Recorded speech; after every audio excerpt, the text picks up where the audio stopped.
Kakashi Hatake est probablement l'un des ninjas les plus complets de tout l'univers de Naruto. Et ce qui le rend fascinant, c'est que contrairement à Naruto ou Madara, il n'a jamais été un monstre de chakra naturel. Kakashi est devenu une légende uniquement grâce à son intelligence, son expérience, son adaptation et sa maîtrise presque parfaite de l'art ninja. Et c'est justement ça qui fait de lui un ninja complet.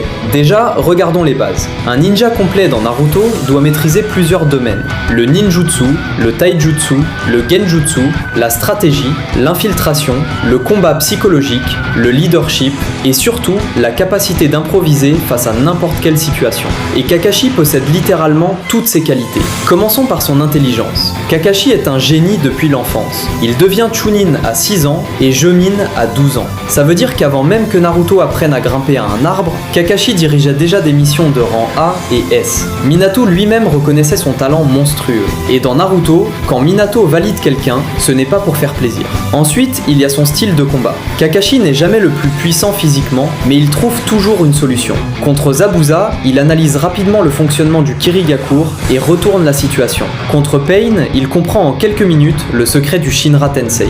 Contre Obito, il découvre la faiblesse du Kamui pendant la guerre. Et ça, c'est la marque des vrais génies. Kakashi gagne souvent avant même la fin du combat parce qu'il comprend son adversaire plus vite que tout le monde.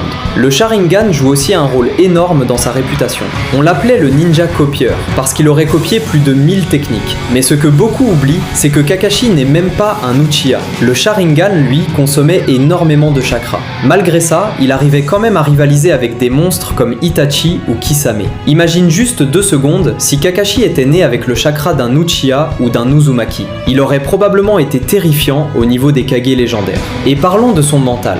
Beaucoup de ninjas dans Naruto deviennent fous après avoir perdu leurs proches. Obito tombe dans les ténèbres, Sasuke devient obsédé par la vengeance, Nagato détruit des villages entiers, mais Kakashi, lui, continue d'avancer malgré la mort de son père, de Rin, d'Obito, de Minato et même de ses camarades Honbu. Il porte une montagne de traumatismes sur ses épaules, mais continue quand même de protéger Konoha. C'est une force mentale monstrueuse.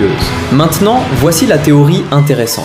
Kakashi est peut-être le ninja qui représente le mieux le vrai shinobi voulu par Kishimoto. Pourquoi ? Parce qu'il équilibre tous les domaines sans dépendre d'un seul pouvoir divin. Naruto possède Kurama, Sasuke possède les pouvoirs du Rikudo, Madara possède le Rinnegan et le Jubi. Mais Kakashi, lui, doit constamment réfléchir, s'adapter, survivre et progresser avec ses propres limites. Il ressemble plus à un véritable soldat ninja qu'à un demi-dieu. Même dans la guerre ninja, il montre à quel point il est complet. Il peut commander des armées, analyser des capacités inconnues, combattre au corps à corps, utiliser des invocations, maîtriser plusieurs affinités élémentaires et même utiliser le Kamui à un niveau absurde.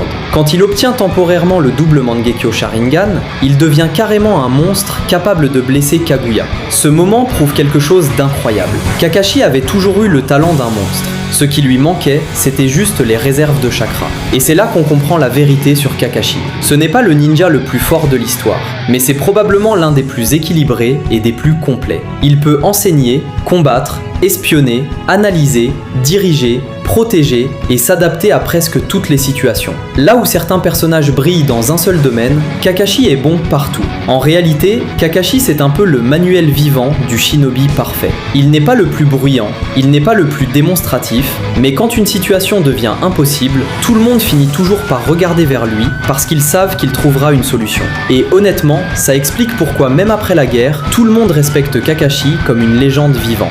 Parce qu'il n'a pas construit sa réputation sur un démon intérieur ou un pouvoir héréditaire, il l'a construite avec du talent, du travail, de l'intelligence et une expérience monstrueuse acquise dans le sang et les batailles.